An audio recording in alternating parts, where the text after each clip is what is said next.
Welcome to Total Politik, jumpa lagi di konten kabar politik. Hari ini gue sudah kedatangan seorang pengamat politik kondang ibu kota yang sudah malang melintang dari panggung ke panggung, dari ruangan politisi ke ruangan politisi lainnya. Dan sudah gondrong. Udah lama nggak potong rambut nih kayaknya. Iya. Gondrongnya kumis dan rambut juga. Gue menyebut diri gue lagi gondemi. Gondrong akibat pandemi. Gue belum kenalin. Ya, gue sudah bersama Henry Satrio, itu juga udah ada tulisannya di situ. Jadi orang juga pasti udah bisa baca itu.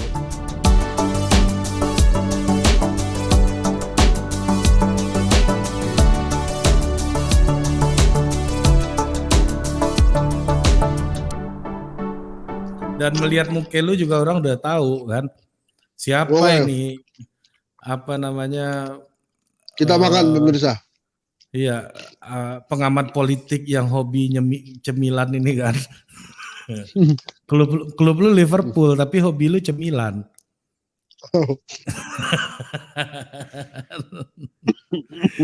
Gimana nih Euro megang siapa Euro? Gue kalau Euro tuh sulit karena Indonesia nggak ada kan. Jadi ya gue nggak terlalu ini sih. Kadang suka Jerman, kadang suka Kroasia, Ceko, bebas sih gue. Tapi yang jelas gue tuh jarang banget ngebelain yang pernah ngejajah Indonesia. Jadi Belanda. Gue kalau Euro tuh Belanda, Portugal, Inggris nggak gue belain. Makanya dua udah keluar kan, Belanda sama Portugal udah keluar, ya gue biarin aja. Lagian kalian menjajahin, mudah-mudahan sih Denmark yang menang lah. Gue suka permainan Denmark, bagus. Ya, bagus ya. Ya dan ya tapi Perancis emang nggak pernah jajah Indonesia, tapi banyak jajah negara lain. Iya. Tapi kan itu jadi urusan negara lain, bro. Kita ini udah banyak urusan, men. Jadi ngapain kita ngurusin negara lain juga? Udah biarin aja mereka.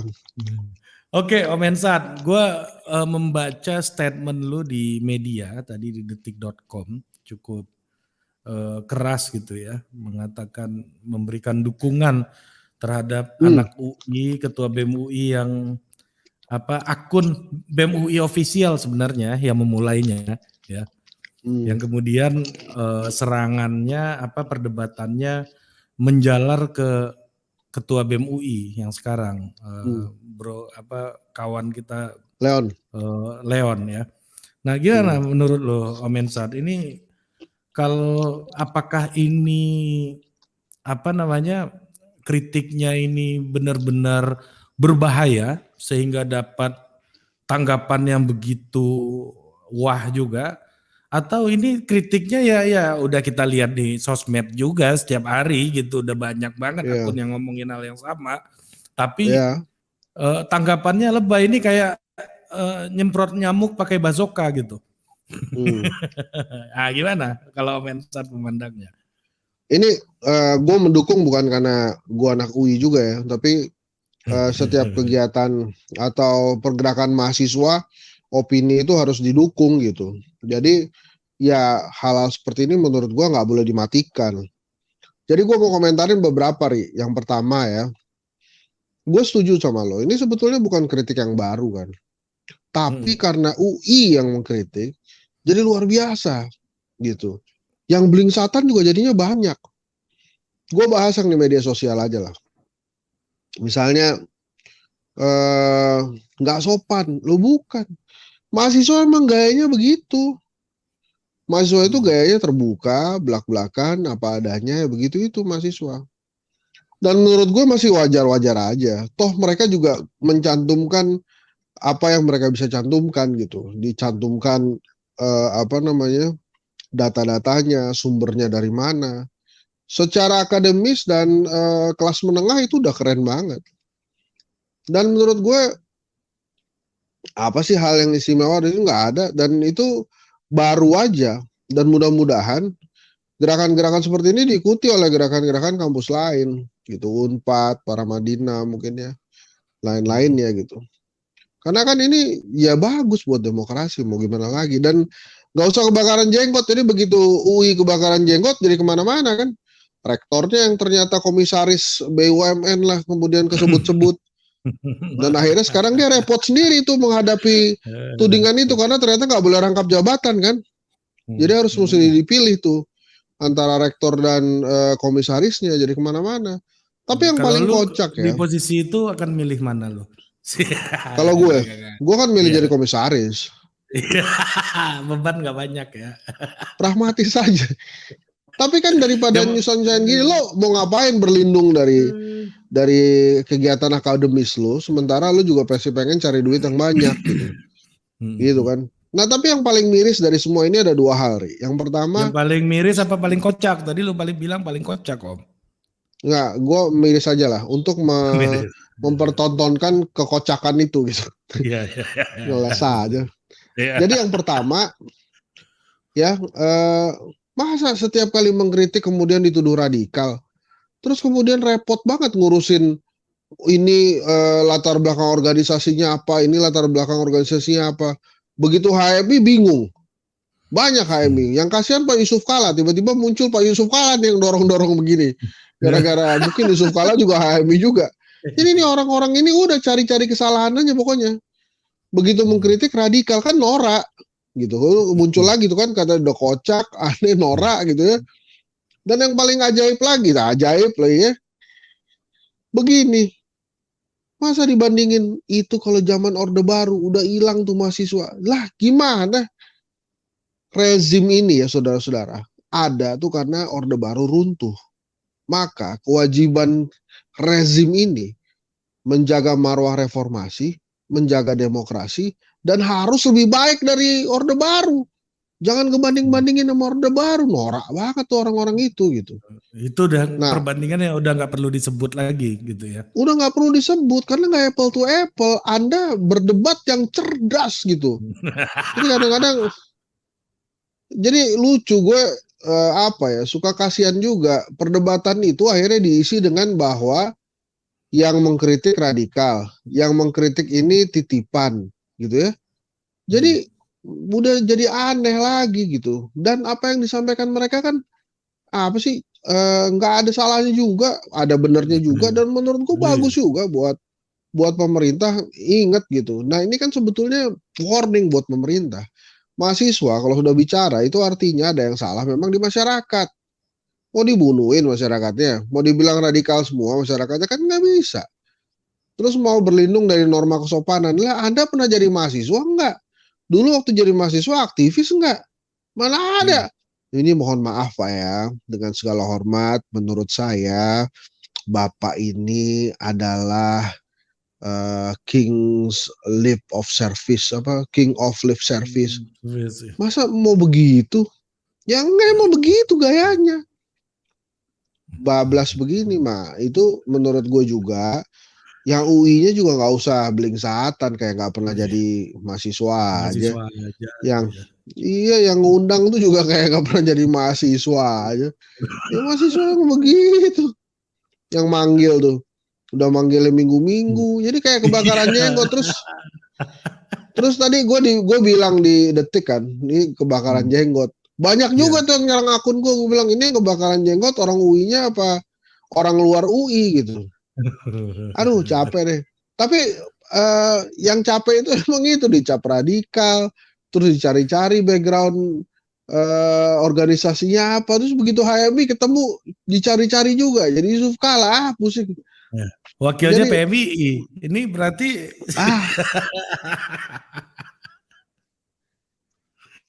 ya bos ya. Orang-orang aktivis mahasiswa itu, mahasiswa yang memang doyan menyuarakan rakyat itu, doyan organisasi. Henry Satrio berorganisasi iya, bikin organisasi iya gue tuh bikin majalah waktu itu. S1 gue kan di Unpad, S2 gue UI. Waktu di Unpad itu gue bikin majalah kampus The Jatinangor, sampai hari ini ada Jack. Itu pemret yang terakhir itu Lahirnya tahun 96. Gue jadi mahasiswa tahun 95. Itu kan kebanggaan tersendiri buat aktivis mahasiswa kayak gue gitu. Ada majalahnya masih hidup, masih ada. Jadi kalau mahasiswa melakukan kritikan-kritikan, udah tenang aja. Justru harusnya mawas diri. Wah gawat, mahasiswa udah turun tangan nih. Bahaya nih. Apa yang salah dengan pembangunan yang saya lakukan? Gitu kan. Jadi nggak repot-repot juga. Ini kan Kalau mahasiswanya udah nggak ngeritik, harusnya lu tanyain lu kenapa nggak ngeritik bro, gitu ya. iya. Nah ini sekarang mereka ngeritik berarti bagus tuh. Jadi tapi yang aneh gitu ya. Ini lagi rame-rame tentang BEM UI ngeritik Pak Jokowi. Anak buahnya Pak Jokowi sibuk sama obat cacing. Pokoknya nih obat cacing gimana caranya bisa nyembuhin COVID. Waduh, gue bingung tuh misteri obat cacing satu tuh. Pokoknya diumumin sama menteri ini bisa jadi obat COVID.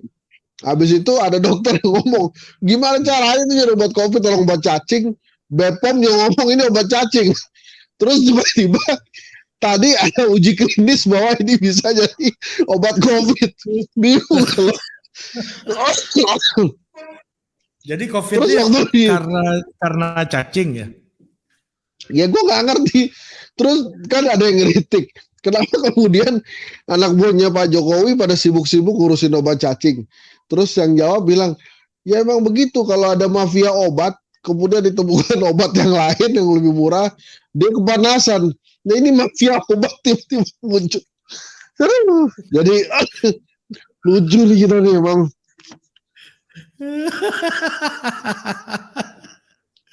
Iya. Nah, jadi tiba-tiba bisa juga, begitu nih. Jadi ada isu juga bahwa akun media sosialnya diretas. Ah, gimana? Iya. Nah itu juga gue sempat bilang tuh, makanya di Detik ya. BSSN ya, itu kan sama Menkominfo. Iya, kita punya BSSN, kita punya Menkominfo. Masa sih ada peretasan terhadap pengkritik gitu ya? Mestinya kan malu ya. Masa lawan mahasiswa pakai bajak-bajakan? Jadi ini isu yang harus segera diklarifikasi oleh pemerintah. Jadi jangan didiemin aja. Kalau didiemin akhirnya masyarakat mikir kalau ngeritik nanti diretas akunnya. Jangan begitu-begitu amat lah. Ini kan zaman Indonesia merdeka, jangan diikutin lagi tuh zaman penjajahan Belanda, Portugal, Inggris, Spanyol tuh sempat jajah kita gak sih? Enggak. Iya tuh ya di Ambon bukan ya? Oh enggak ya, enggak ke kita ya. Filipin. Oke.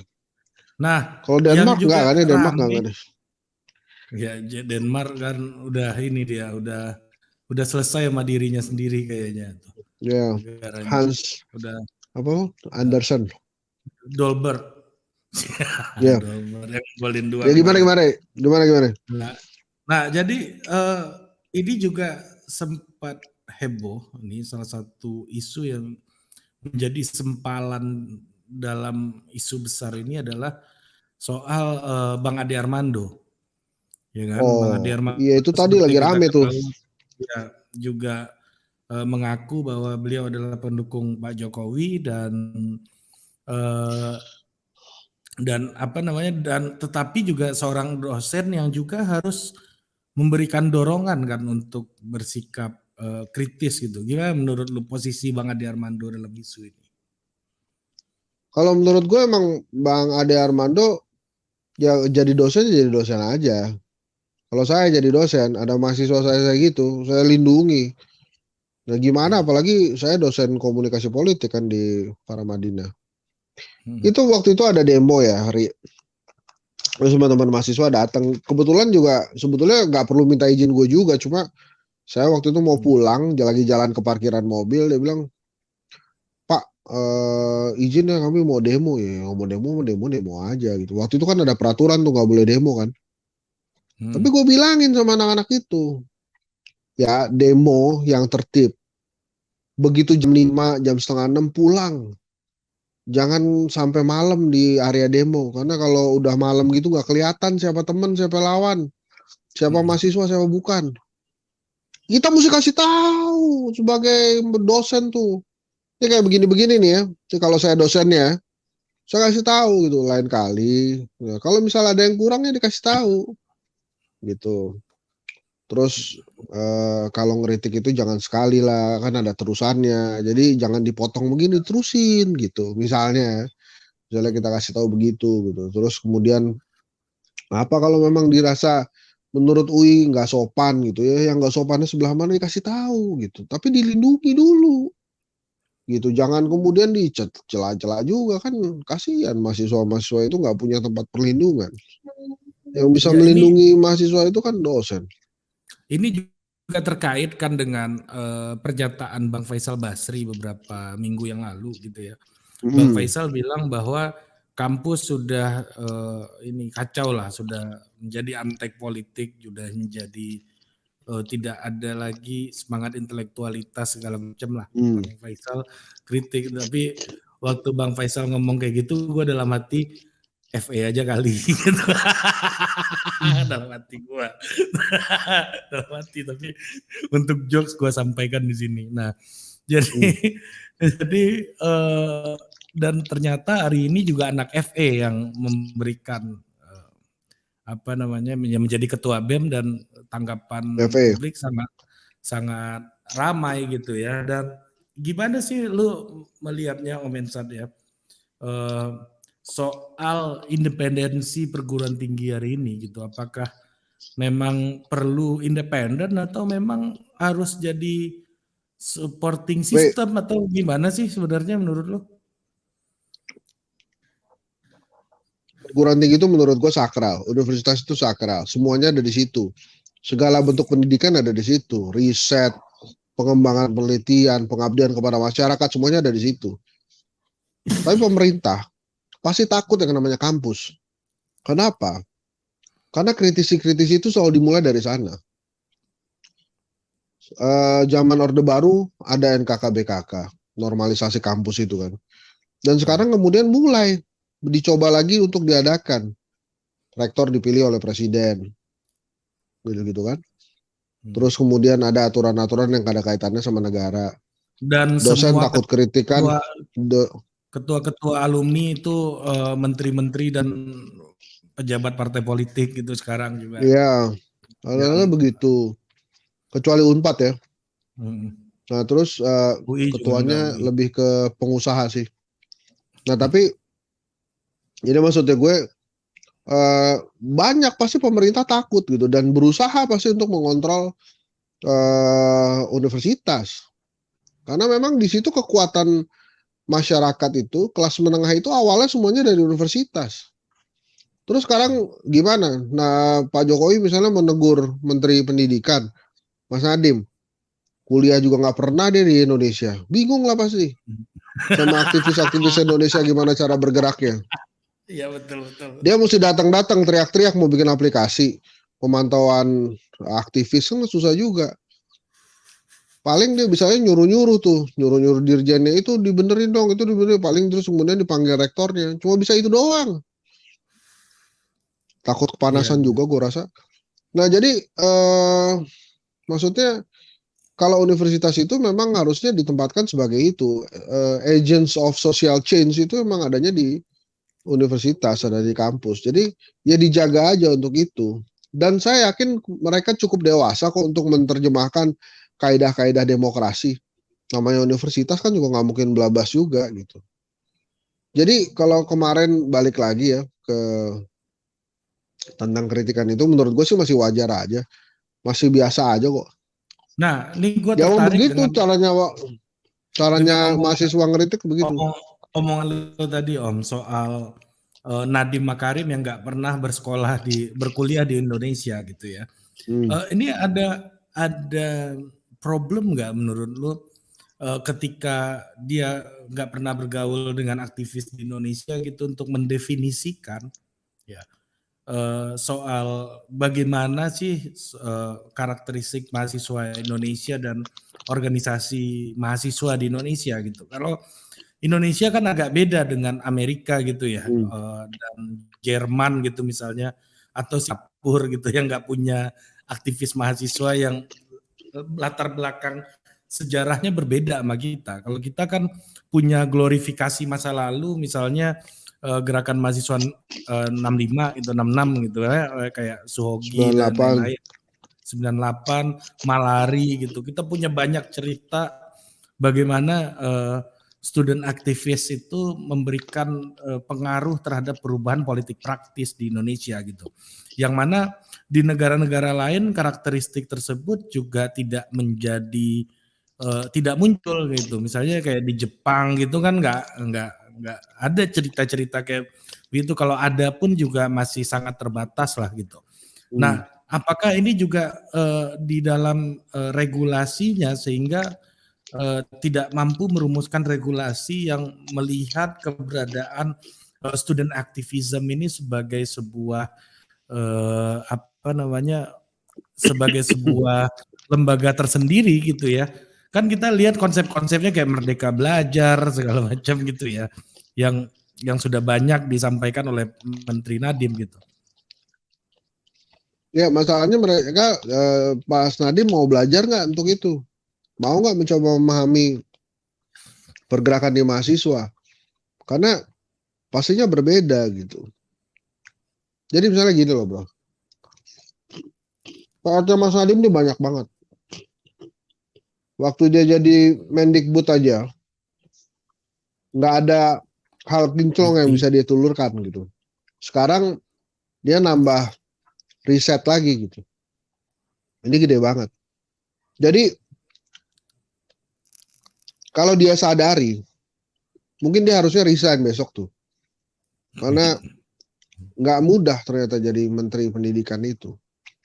Dan teman-teman mahasiswa ini kan juga harus dilindungi juga. Apa kemampuan akademis dan kemampuan nalar opininya, sehingga harus bisa dikembangkan karena ini adalah part dari intelektual itu gitu. Jadi intelektual itu bukan melulu dia bisa diterima kerja atau kemudian dia bikin startup yang belum untung-untung itu tapi terus gede-gedein kan. Tapi juga bagaimana dia bisa menjaga kehidupan berbangsa bernegara sehingga pada saat nanti dia jadi pemimpin bangsa itu dia bisa menjadi pemimpin bangsa yang berkualitas. Kan gitu, Bro. Ya, jadi menurut lu memang ada persoalan Dia nih mau dalam dulu gitu. Iya, dia mau dulu deh pelajari itu gitu. Pernah nggak ngobrol sama mahasiswa? Kan berarti saya dengar juga staf khususnya juga orang Harvard semua tuh. berarti menurut lu nih Om, eh, Mas Dadi memang nggak belum belajar nih sampai sekarang soal ini. Menurut gue sih belum ya. Tapi kan sebetulnya ada FE itu di sana. Dirjen Kebudayaan tuh aktivis tuh. Ya, aktivis, ya. Walaupun terafiliasi salah satu partai politik tapi aktivis. Terusnya mau juga ngobrol tuh sama beliau. Tapi jangan sampai kemudian kebijakannya mengekang gitu. Merasa tidak pantas terus akhirnya mengeluarkan kebijakan-kebijakan yang mirip-mirip RKKBKK misalnya. Jangan begitulah. Ya kan kita Bro, bisa ini sorry ya, kita sebelum salah ya. nih. Sebelum salah paham. Gua tuh dari dulu pendukung Nadiem untuk jadi Menteri Pendidikan. Makanya gue paling sewot ngeliat dia gagal. Bukan gagal ya. Belum mengeluarkan apa-apa gitu. Ya. Kenapa? Karena yang dulu ngebelain gue gitu. Waktu dia pertama kali ditunjuk di salah satu talk show TV ternama dan paling ngetop itu yang sekarang talk show-nya udah nggak ada tuh gue belain tuh dia. Dan sampai hari ini belum ada hal-hal yang signifikan yang dia buat untuk pendidikan di Indonesia. Bete juga makanya gue. Kalau misalnya kayak misalnya sekarang pendidikan pandemi, maksa banget mau tatap muka, nakutin gini. Bukannya bikin kurikulum yang bisa dari rumah lah, apaan kayak gitu orang udah 2 tahun lebih kan. Malah Ya, repot-repot soan ke mana-mana. nah maksud gue gini, apa namanya? Ya kita kan bicara soal ya bagaimana UI merespon masalah ini itu tidak lepas dari bagaimana Kementerian Pendidikan itu nge-treat UI juga gitu. Karena Iya, ini iya. kan persoalan politik nasional gitu kan. Nah, ya Iya, artinya betul. hmm, hmm. Nah ini sorry ya, makanya begitu lo bilang politik nasional, ya kemudian akhirnya orang mengkait-kaitkan dengan Rektor UI yang jadi komisaris BUMN itu. Hmm. Ini apakah Rektor UI ketakutan komisarisnya diambil? Makanya terus kemudian jadi heboh sendiri. Dia takut besok diganti jadi dari komisaris cuma jadi dosen biasa, jadi rektor biasa. Takut penghasilannya berkurang. Kan akhirnya kan jadi kemana-mana gitu. Atau BUMN-nya yang takut komisarisnya diambil gitu. Hmm. Nah, kan lo kasihan dong mahasiswanya itu kan harus lo lindungi Iya, iya. mahasiswanya. Kalau emang nggak siap jadi rektor ya nggak usah jadi komisaris aja kan. Gue udah contohin tadi. Lo kan nanya gue kalau suruh milih jadi rektor atau komisaris gue jawab. Iya, kayak ada senior gue Bang Andrinov Caniago nggak ngajar lagi kalau setahu gue tuh. Udah fokus aja jadi Enggak ya? komisaris tuh. Mm-mm. Iya, Jadi gitu. memang ya kalau gue sih membacanya bagaimana cara UI merespon ini sangat terpengaruh dengan bagaimana relasi UI dengan kekuasaan gitu. Pada Benar, akhirnya kan lo itu luar biasa lo, hebat lo. Orang UI Hah? lo ya. Bahasanya bagus. Kampret, kampret. Ya gimana? Benar nggak menurut lu? Gitu loh. Gua Benar, minta menurut gue benar. ditanggapi. Benar, apa yang lo ngomongin itu benar banget. Ya itu kan makanya yang paling dekat itu akhirnya orang menghubungkannya dengan komisaris itu tadi gitu. Tapi kan yang paling norak menurut gue itu. Mengkritik dibilang radikal. Terus kemudian dicari-cari afiliasi organisasinya kan norak gitu. Ternyata HMI, bukan Iya ternyata Tarbiyah gitu. HMI. Begitu HMI bingung. Loh HMI ya? Banyak menterinya Jokowi yang HMI kan. Waduh Iya. gimana nih? Oh iya kalau gitu JK aja JK. JK deh dimungkilin. Ini yang dorong JK ampun deh. Tuh beredar juga meme itu tuh Pak JK yang mendorong Iya, pokoknya buzzer tuh. sikat balik dulu baru cari alasannya setelah itu ya. Hmm, Ya, berarti ini memang ya soal tadi bagaimana ini soal sistemik sih menurut gua ya. Enggak hanya kritik ini dan responnya seperti apa. Maksud gua gini, ini kritik yang biasa aja tapi dapat respon yang berlebihan gitu loh. iya Kritiknya Ri, biasa karena aja. masalahnya ini Universitas Indonesia. Coba Universitas Abalaba, bukan Universitas Abalaba ya. Universitas Antah Berantah gitu. Yang belum terlalu terkenal. Apa tokohnya sedikit pasti gak akan kayak gini. Ke UI aja. Mungkin ya. Cuma beberapa kampus aja yang bakal punya kehebohan kayak gini. UI, ITB, Unpad, Paramadina tuh pasti tuh. UGM. Begitu ngomong ya heboh akhirnya. UGM kalau hitung UGM ntar ngamuk. Oh iya UGM UGM nih. boleh. Kan satu alma UGM, mater sama UNAIR, presiden. ITS, Parahyangan, UKI, Harvard enggak ya? UBK, Harvard, English Course.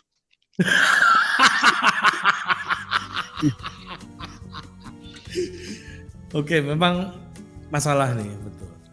Ya, mungkin untuk sesi ini kita akhiri dulu dan sampai jumpa lagi di Total Politik berikutnya.